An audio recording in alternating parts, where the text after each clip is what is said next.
한국기독교총연합회가 홍재철 직전 대표회장 당시 결의했던 류광수 목사 이단 해제 결정은 무효라는 입장을 공식 발표했습니다. 이단 해제 결정 무효 선언이 한기총과 한교연의 통합에 긍정적인 신호탄이 될 전망입니다. 지난해 12월 전쟁서를 유포했던 홍해선 씨가 최근 유튜브를 통해 활동을 재개했습니다. 홍 씨는 예수님의 생일이 9월이라고 주장하고 서울 상암동 MBC 지하에 땅굴이 있다고 말하는 등 사실 확인이 안 된 말들을 쏟아내고 있어 각별한 주의가 필요합니다. 주일 성수 캠페인을 벌이고 있는 대한예수교장로회 합동총회가 안식일을 주제로 토론회를 열었습니다. 참석자들은 주일 성수 강요에 앞서 교회가 우리 사회의 희망으로 자리 잡아야 한다고 강조했습니다. 정해진 형식이나 내용 없이 자유로운 방식으로 방송을 전달하는 강점이 있어 젊은 층 사이에 큰 호응을 얻고 있는 팟캐스트. 요즘 뜨고 있는 기독 팟캐스트 무엇이 있는지 알아봤습니다. 여러분 안녕하십니까? 7월 16일 목요일 CBS 뉴스입니다. 한국기독교총연합회가 홍재철 직전 대표회장 당시 결의했던 류광수 목사 이단 해제 결정이 무효라는 입장을 공식 발표했습니다. 이단 세력과는 선을 긋겠다는 명확한 입장 표명은 한국교회 연합과의 통합에도 긍정적인 영향을 미칠 것으로 보입니다. 송주열 기자입니다. 한기총 이단 검증 특별위원회가 이단 세력과는 분명하게 선을 긋겠다는 입장을 발표했습니다. 이는 일주일 전 실행위원회가 다락방 전도운동 류광수 목사에 대해 명확한 입장을 제시하지 못해 지속되어 온 논란에 종지부를 찍을 수 있을 것으로 보입니다. 한기총 이단 검증 특위는 주요 일간지에 한국교회에 드리는 글을 발표하고 실행위원회에서 보고한 이단 특위 보고서가 해석상 오해를 불러일으켰다며 정확한 보고를 위해 이 글을 준비했다고 말문을 열었습니다. 특위는 보고서에서 우선 한기총에서 위촉한 각 교단 전문위원들과 검증위원들의 검증 결과 보고를 전적으로 수용한다고 천명했습니다. 그리고 한기총은 이단의 검증과 해제에 대해서는 각 교단의 결정을 존중하기 때문에 직전 대표회장 시 행해진 이단 검증 해제는 무효로 할 것을 제안한다고 선언했습니다. 또 앞으로 한기총은 이단 검증이나 해제에 대한 논의는 각 교단의 몫으로 일임하고 한국교계가 공동으로 대처해야 하는 이단에 대해서만 교계와 연합해 강력 대처하겠다는 의지도 다짐했습니다. 이와 함께 오직 한국교회의 화합과 일치를 위한 연합사업에 매진하겠다는 뜻도 다시 한번 피력했습니다. 이번 이단 검증 특위의 보고서가 효력을 발휘하기 위해서는 임원회와 실행위원회 등을 다시 거쳐야 한다는 절차를 남겨두고 있긴 합니다. 하지만 이단 세력과는 선을 긋겠다는 명확한 입장 표명은 한기총에서 갈라져 나온 한국교회연합과의 통합에도 청신호로 작용할 것으로 보입니다. 또 과거 무분별한 이단 해제 논란으로 한기총을 떠났던 교단들에게 다시 돌아올 명분을 제공하면서 오는 9월 열릴 주요 교단들의 정기총회에서 어떤 결정이 내려질지도 관심이 모아지고 있습니다. CBS 뉴스 송절입니다.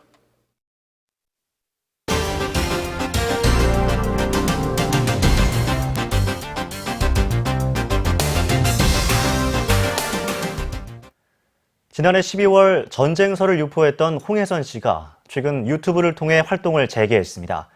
성도 여러분의 각별한 주의가 요구됩니다. 이승규 기자의 보도입니다. 홍해선 씨는 지난해 12월 전쟁서를 유포한 뒤 미국으로 건너가 별다른 활동 없이 지내왔습니다.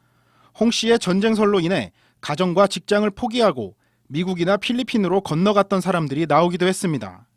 홍 씨는 지난해 12월 전쟁설이 거짓말로 드러났음에도 책임을 지려는 모습 대신 보이지 않는 전쟁이 시작됐다는 등 북한군이 지하 땅굴을 통해 서울 밑에 있다는 등의 허무맹랑한 주장을 여과 없이 쏟아냈습니다.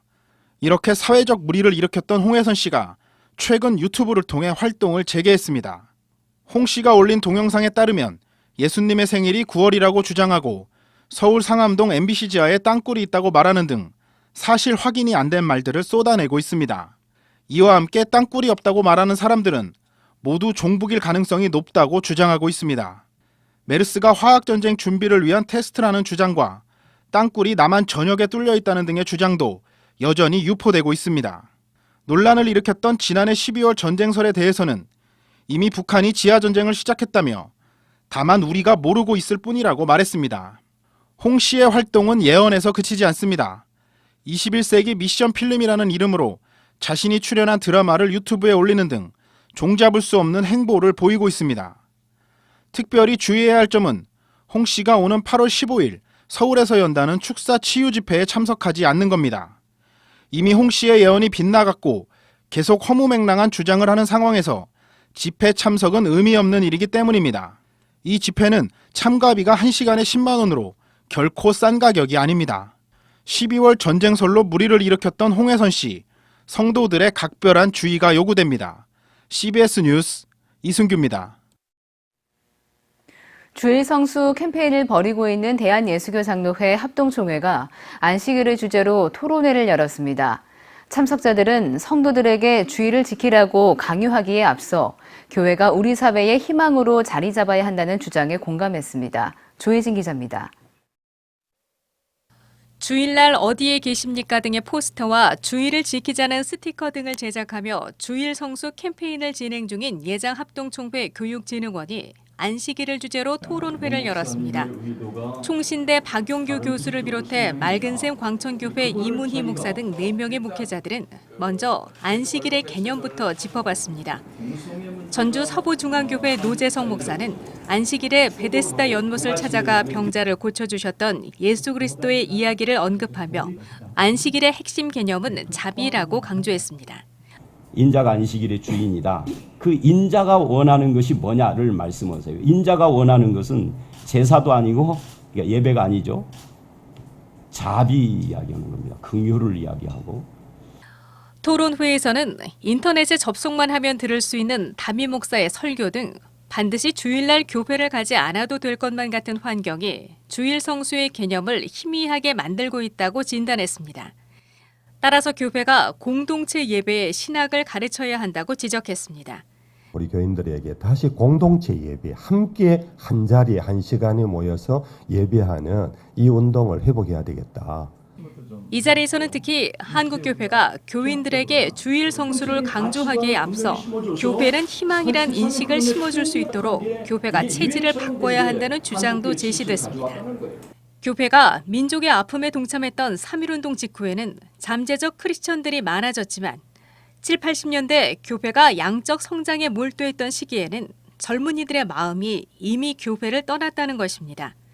주일 성수와 더불어서 이 교회는 세상의 희망이라고 하는 것들을 다시 회복하는 역사가 있어야 되고, 참석자들은 교회를 오고 싶도록 만드는 방법은 화려한 프로그램이 아니라 본질을 회복하는 것밖에 없다는 점에 다시 한번 공감했습니다.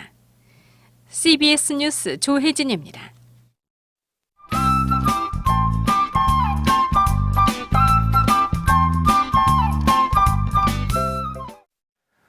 스마트폰이나 컴퓨터를 이용해 언제 어디서든 들을 수 있는 인터넷 라디오 방송을 팟캐스트라고 하는데요. 팟캐스트는 정해진 형식이나 내용 없이 자유로운 방식으로 방송을 전달하는 강점이 있어 젊은 층 사이에서 큰 호응을 얻고 있습니다. 최근 기독교인들도 팟캐스트를 통해 소통의 장을 넓혀가고 있는데요. 이사라 리포터가 취재했습니다. 이것이 복인지 독인지 고민하는 나이론 크리스천을 위한 방송, 내가 복음이다. 지금 시작합니다. 보수교단의 목회자와 성도들이 함께 만드는 팟캐스트 카타콤 라디오 내가 복음이다는 지난해 시작한 온라인 라디오 방송입니다. 매주 한 차례씩 업로드되는 이 방송은 기독 청년들의 고민 상담과 교계 소식, 성경 메시지 등의 내용으로 꾸며집니다. 개혁적인 이야기도 서슴없이 풀어놓습니다. 지금 한국교회의 어떤 실망스러운 모습들을 보고 떠나는 그 가난한 성도들을 위한 메시지를 던지고 싶었고, 자신이 복음이 돼서 자신의 이익과 어떤 성공, 출세를 위해서 그 복음을 믿고 계신 분들에게 좀 경종을 울리고 싶은 마음에 그런 기획을 같이 하게 됐습니다. 방송의 주된 청취자들은 20, 30대 청년들로 현재 미국과 중국 등 해외를 포함한 평균 청취자 수는 15,000여 명이며 국내 팟캐스트 종합 사이트 기독교 방송 부문에서 1위를 차지합니다. CCM 아티스트들도 팟캐스트 방송에 뛰어들었습니다. 워낙에 요즘에 이제 CCM 시장이 없고 관심들이 많이 떨어져 있다 보니까 오프라인에서 어떤 공연들을 진행하는데 어려움들이 많았어요. 그래서 어떻게 하면 좀 관심들을 갖게 만들 수 있을까 하는. 올해 초에 시작한 이 방송은 CCM을 중심으로 기독교 문화에 대한 이야기를 하고 CCM 아티스트를 초대해 이야기도 나눕니다. 미래는 동일하게 하나님의 은혜가 측정할 수 없는 관대함의 무게가 서로를 리스펙 갈보리의 십자가. 매주 1회 업로드되는 이 방송은 평균 청취자 수가 1,500여 명으로 앞으로 방송을 통해 기독인들과 소통하며 오프라인 만남도 계획 중입니다. 인터넷 라디오인 팟캐스트 방송이 기독인들의 소통의 장을 점점 넓혀가고 있습니다. CBS 뉴스 이사라입니다. 예장합동총회 소속 3.1교회가 전병훈 목사의 성추행과 관련해 총회 차원의 징계를 촉구하는 상소문을 어제 총회에 접수했습니다. 이와 관련해 교회개혁 실천연대가 오는 주일 오후 2시 30분 서울 금천구 도성교회 앞에서 상소문 접수를 호소하는 시위와 함께 호소문 전달식을 갖습니다. 교회개혁 실천연대는 합동총회가 2번씩이나 상소문 접수를 거부한 적이 있다면서 접수 권한을 갖고 있는 총회석이 권재호 목사 교회를 찾아가 상소문 접수 촉구를 호소할 예정이라고 밝혔습니다. 광주 하계 유니버시아드 대회 선수촌 교회가 오늘 기독시민봉사단과 광주 지역 목회자들이 참석한 가운데 폐촌 예배를 드리고 18일 동안의 활동을 마무리했습니다. 광주 기독교 교단협의회 대표회장 남종성 목사는 광주 지역 기독교인들이 한마음 한뜻으로 유니버시아드 대회의 성공을 기원하고 섬김의 자세로 주님의 사랑을 실천한 것은 우리 모두의 승리라고 말했습니다. 지난달 28일 문을 연 선수촌 교회는 각국 선수단에게 편의를 제공하며 매일 아침 예배와 영어 성경 예배 프로그램을 운영해왔습니다. 감리교 세계선교협의회가 오늘 정기 모임을 갖고 감리교 본부 내 세계선교국 독립을 추진하기로 했습니다. 감리회 세계선교국 독립추진소위원회는 세계선교의 전문화와 집중화를 위해 본부 조직 내 선교국을 국내 선교국과 세계 선교국으로 신설하자는 데 뜻을 같이 하고 관련 업무 내용을 오늘 10월 입법의회에 상정한다는 계획입니다.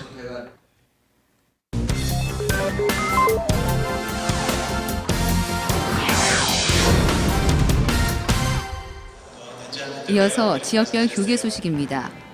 열린교회에서 운영하는 열린지역아동센터 챔버 오케스트라가 여수 계도 지역 주민들을 초청해 섬으로 찾아가는 음악회를 열었습니다.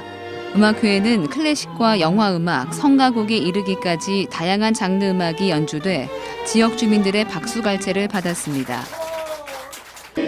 대전 CBS 유지이사회가 한국병원에서 7월 정기 예배를 드렸습니다.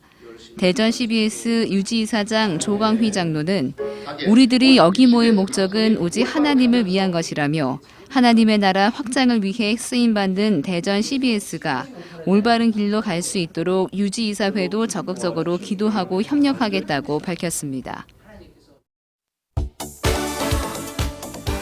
국제구호개발 NGO 월드비전이 한국능률협회와 함께 어제 대구 건물복지관에서 소외지역 어린이들을 위한 큰마음 어린이 도서관 개관식을 진행했다고 밝혔습니다.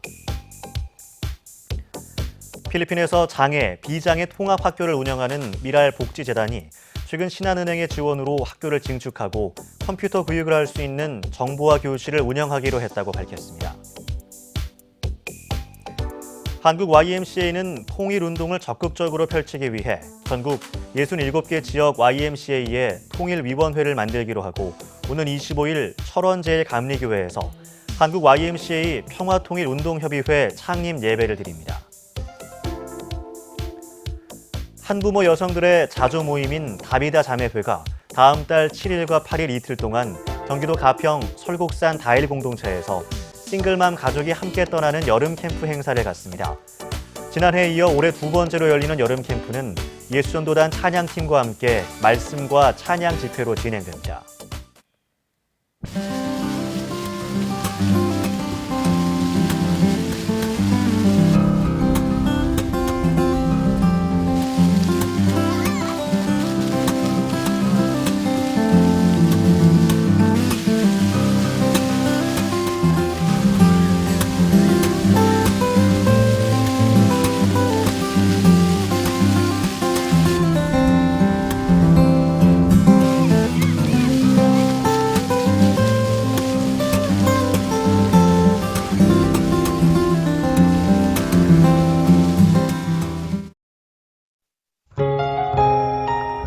날씨입니다.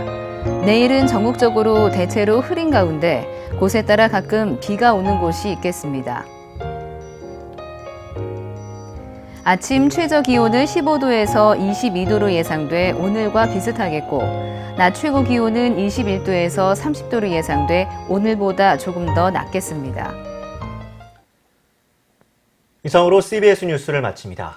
저희는 내일 다시 찾아오겠습니다. 고맙습니다.